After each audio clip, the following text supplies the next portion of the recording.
ओंकार स्मरण।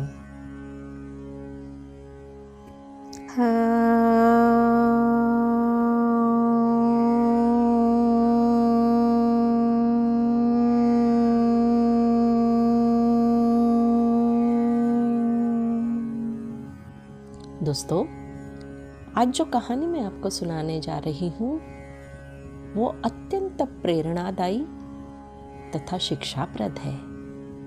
कहानी का शीर्षक है सत्य का धर्म। एक राजा था। वह एकाक्षी था।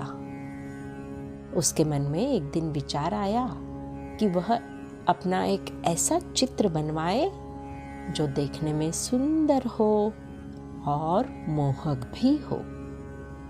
उसने अपने दीवान को बुलाया और वैसा चित्र बनाने के लिए चित्रकारों को आमंत्रित करने को कहा। 3 चित्रकार आए। राजा ने उन तीनों को अलग अलग चित्र बनाने की आज्ञा दी। उन चित्रकारों में से पहले ने सोचा कि राजा का ऐसा जीवंत चित्र बनाए कि लगे राजा अभी बोल पड़ेगा। दूसरे चित्रकार ने सोचा कि वह सुंदर चित्र तो बनाए ही, लेकिन उसका मोहक होना भी आवश्यक है। अतः उसने उसकी योजना बनाई।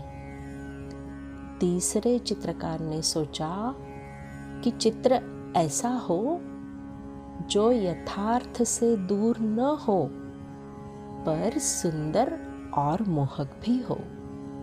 उसने अपनी वैसी योजना बनाई। नियत समय तीनों चित्रकार अपना अपना चित्र लेकर राजा के पास आए। राजा ने पहले चित्रकार का चित्र देखा। बड़ा सुंदर चित्र था।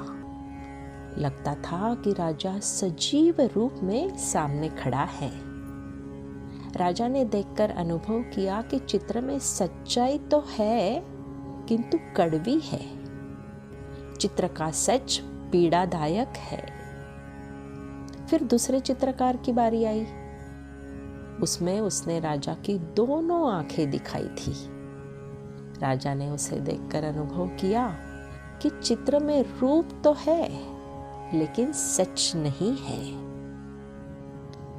इसके बाद राजा ने तीसरे चित्रकार के चित्र को देखा। उसका मन आनंदित हो उठा। उसमें सत्य था और वह प्रिय भी था। उसने राजा को पराक्रम पूर्वक निशाना साधते हुए दिखाया था।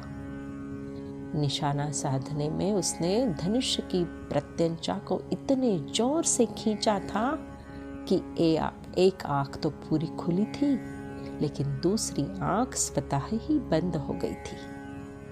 राजा का शौर्य भी प्रकट हो रहा था। दोस्तों, तीसरे चित्रकार की सूझबूझ से राजा मुग्ध हो गया। उसे ही पुरस्कृत किया गया। सत्य के साथ मधुरता हो तभी वह पुरस्कृत होता है ना दोस्तों?